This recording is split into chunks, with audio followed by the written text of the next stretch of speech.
ચાલો આજે આપણે બનાવીશું રાઈસ મંચુરિયન્સ. તો ચાલો હવે આપણે બનાવવાનું શરૂ કરીએ. એવા મંચુરિયન બનાવવા માટે આપણે પહેલાં લઈ લઈશું વધેલા ભાત. આપણે આ 1 વાટકી જેટલા ભાત વધ્યા છે. આપણે આ જીરા રાઈસ છે એટલે તમને એમ લાગશે આ વચ્ચે શું છે, જીરું છે. હવે આપણે આના આ રીતે મેશ કરી દેવાના છે. બધા આ રીતે નાખી દઈશું. એકદમ સરસ મેશ થઈ ગયા છે. જો લોટ બાંધ્યો હોય એ રીતના થઈ ગયા છે. હવે આપણે કોબીજ લીધી છે આપણે 1 વાટકી જેટલી, એ પણ આપણે છીણીને લીધી છે. એક ડુંગળી લીધી છે, એ આપણે છીણી લીધી છે. અને અડધું કેપ્સિકમ લીધું છે, એ આપણે છીણી લીધું છે. બધું આપણે આની અંદર નાખી દઈશું.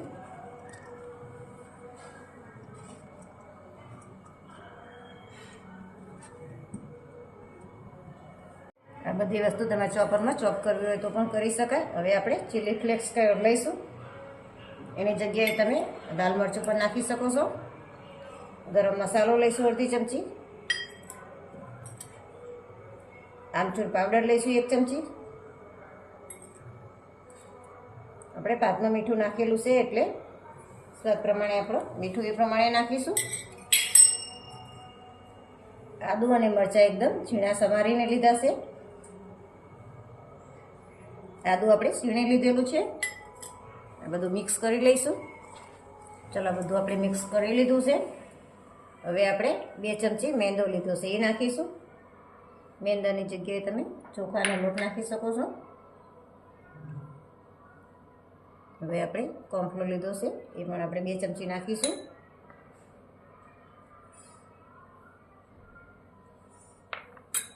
મિક્સ કરી લઈશું. જો જરૂર પડે તો પછી આપણે થોડો મેંદો નાખીશું. ચાલો જો આ રીતે લોટ બાંધ્યો હોય એ રીતનો થઈ ગયો છે. અને એકદમ વધારે કઠણ નથી બાંધવાનો. આ રીતે થોડોક ઢીલો હોય એ રીતે આપણે બાંધવાનો છે. વધારે કઠણ હોય તો બોલ્સ એકદમ કડક જેવા વધારે કઠણ થઈ જાય છે. અને આ રીતે બનાવીએ તો બહુ સરસ એકદમ પોચા, અંદરથી પોચા રૂચ જેવા અને ઉપરથી ક્રિસ્પી બહુ સરસ બને છે. આમાં અમારો હજી 1 ચમચી મેં મેંદો નાખ્યો હતો, થોડો ઓછો પડ્યો હતો. એટલે હવે આપણે આ રીતના મીડિયમ સાઇઝના જેવા આપણે જોઈએ એ પ્રમાણે બોલ્સ બનાવી લઈશું. નાના મોટા તમારે જે રીતે બનાવવો હોય એ રીતે તમે બનાવી શકો છો. આ રીતે આપણે બધા બોલ્સ બનાવી દઈશું. ચાલો આપણે બોલ્સ બની ગયા છે. હવે આને આપણે તળી લઈશું. ચાલો આપણું તેલ ગરમ થઈ ગયું છે.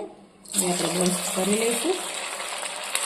બોલ્સ આપણે એકદમ વધારે ફ્રાય નથી રાખવાનું, તે એકદમ ધીમી પણ નથી રાખવાની, મીડિયમ ટુ હાઈ રાખવાનો છે ગેસ આપણે. એકવારમાં જેટલા હોય એટલા આપણે એમાં નાખી દઈશું.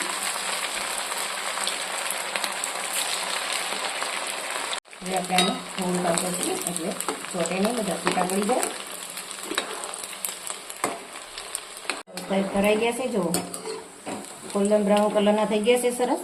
આ રીતે આને આપણે એકદમ ધીમા ગેસ ઉપર કે ફાસ્ટ ગેસ ઉપર નથી ચડવાનું. જો ફાસ્ટ ગેસ ઉપર તમે તળશો તો ઉપરથી કડક અને અંદરથી કાચા રહેશે. અને જો ધીમા ગેસ ઉપર તમે તળશો તો અંદર તેલ ભરાઈ જશે. તો આને મીડિયમ ટુ હાઈ ગેસ ઉપર જ તળવાના છે. આ રીતે આપણે બધા તળી લઈશું. ચાલો આપણા બોલ્સ બધા તળી અને તૈયાર કરી દીધા છે. હવે આપણે જોઈ લો, જો આ રીતે ચીપીએથી ખખડાઈએ તો કેવા સરસ ખખડે છે. એકદમ બહુ સરસ બન્યા છે. અને અંદરથી એકદમ સરસ પોચા રૂ જેવા અને ઉપરથી ક્રિસ્પી બન્યા છે. હવે આપણે મંચુરિયન્સ બનાવવા માટે 1 ચમચી તેલ ગરમ થવા મૂકી દીધું છે. અને તેલ ગરમ થઈ ગયું છે. હવે આપણે ગેસ થોડોક મીડિયમ કરી દઈશું. હવે આપણે ઝીણા સમારેલા લસણ નાખીશું. 1 મરચું આપણે સમારેલું છે એ નાખીશું. અને આદુની આપણે પેસ્ટ બનાવેલી છે એ નાખીશું. થોડી વાર ઢાંકીશું. અને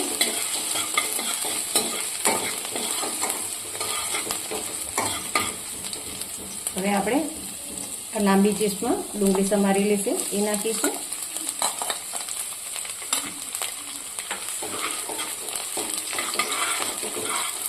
હવે આપણે કેપ્સિકમ નાખીશું.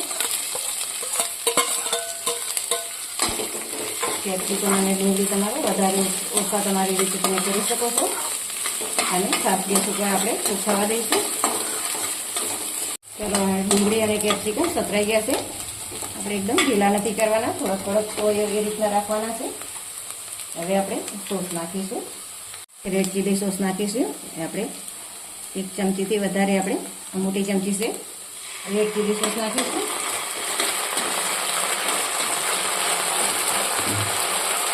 હવે આપણે ગ્રીન ચીલી સોસ નાખીશું, જેટલો ઓલો નાખ્યો હતો એટલો જ નાખીશું, એ પણ એક મોટી ચમચી નાખીશું.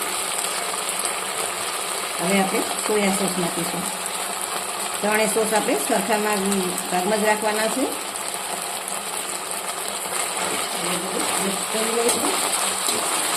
આ વખતે આપણે ગેસ એકદમ ધીમો રાખવાનો છે સોસ નાખીએ ત્યારે, એટલે નીચેથી ચોટે નહીં.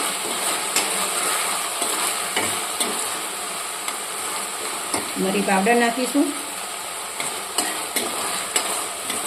અને આપણે મીઠું નાખીશું. આપણે બધા સોસમાં મીઠું હોય છે એટલે આપણે ધ્યાન રાખીને મીઠું નાખવાનું હોય છે. આપણા સોસ બધા બળે નહીં માટે તેને આપણે થોડુંક પાણી નાખીશું.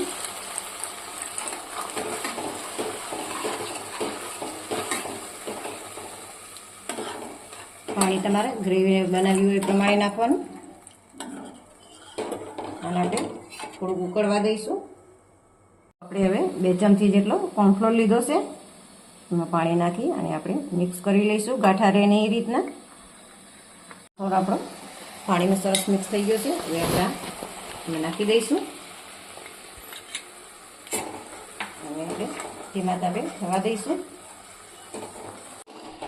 ચલો, આપણે ગ્રેવી તૈયાર છે. જો તમારે ગ્રેવી થોડી પતલી કે ઓછી જોતી હોય તો તમે કોર્નફ્લોર ઓછો નાખી શકો છો. મારા ઘટને થોડીક વધારે ગ્રેવી જોઈતી હતી એટલે મેં 2 ચમચી નાખી છે. અને સૂકી ડુંગળી મેં નાખી, એ જગ્યાએ તમારે જોડે જો લીલી ડુંગળી હોય તો એ નાખી શકો છો. હવે આપણે આ બોલ્સ નાખી દઈશું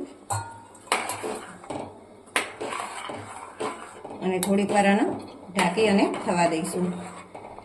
ચાલો, હવે 2 મિનિટ જેવું થઈ ગયું છે. હવે આપણે જોઈ લઈશું. જો આપણા બોલ્સ બધા ગ્રેવી બહુ સરસ મિક્સ થઈ ગયા છે.